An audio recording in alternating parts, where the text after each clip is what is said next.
Hey everyone, we've been getting a lot of questions about outer hip pain, if it's gluteal bursitis or gluteal tendinitis or tendinopathy. So we're going to make this video for you to be able to break it down in a concise and accurate way so you know which criteria to focus on and how you can differentiate between the two.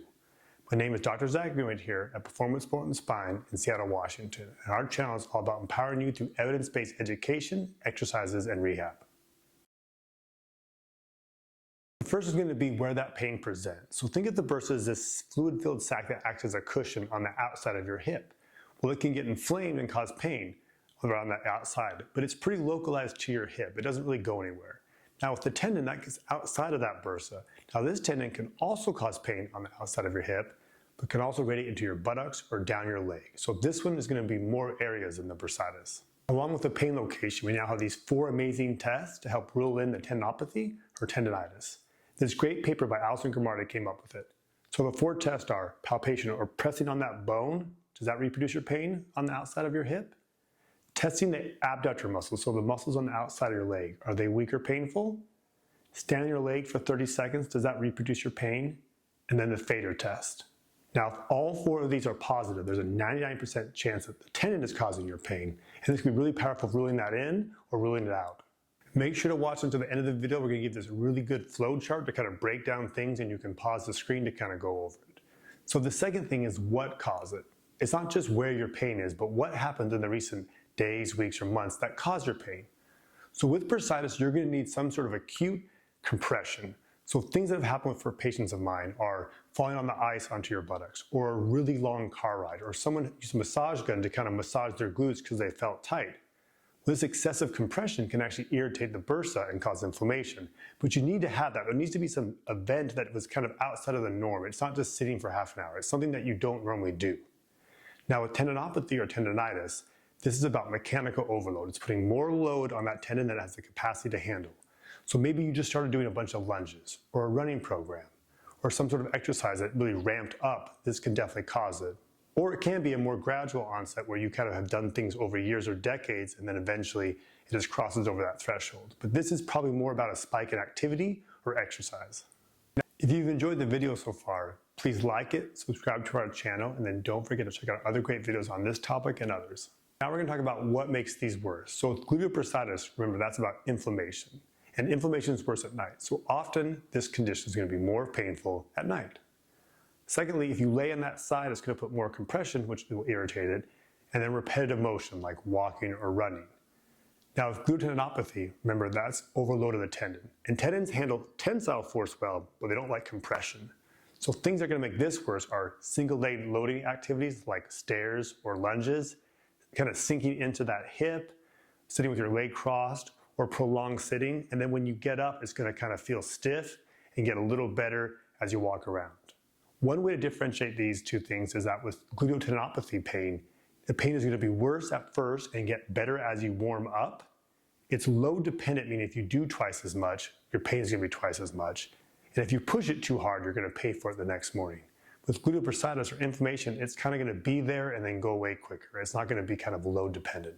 If you're interested in understanding more about this condition and the best exercises to rehab it, click in the upper right hand corner of the video and it will bring to that.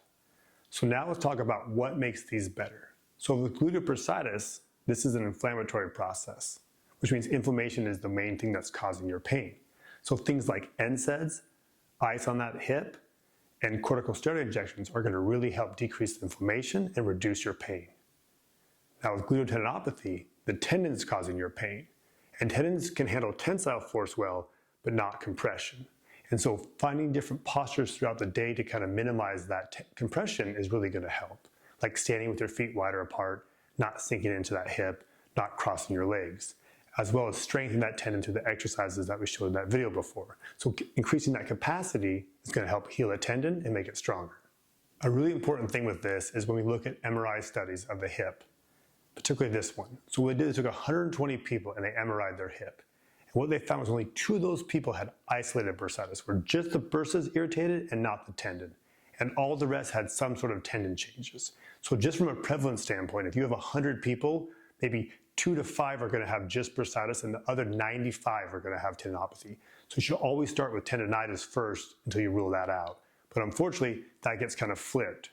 A lot of people get diagnosed as bursitis and then suffer. I just had a patient today that's like, I've been dealing with bursitis for 4 years. Well, guess what? Bursitis is a pretty acute thing. It's tendinopathy at 4 years. So you may have bursitis, but it's much more likely to be tendinopathy, and we got to rule that in. And timeline really matters. So when you think about bursitis, think acute.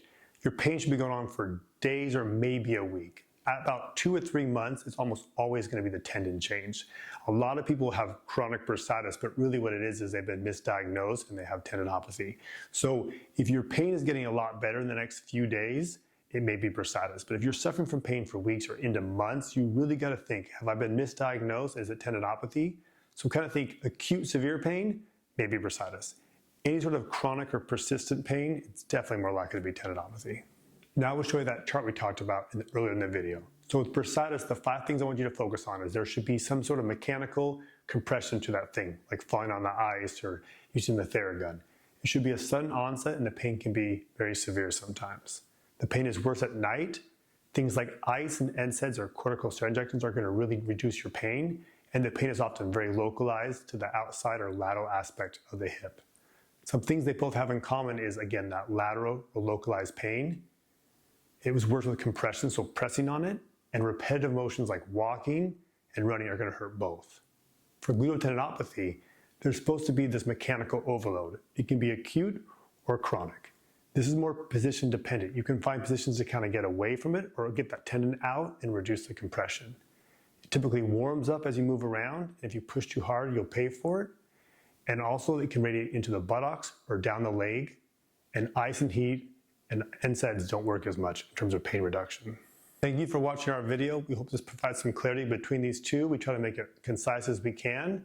If you found it helpful, again, like that video, subscribe to our channel, and then don't forget to check out our other great videos.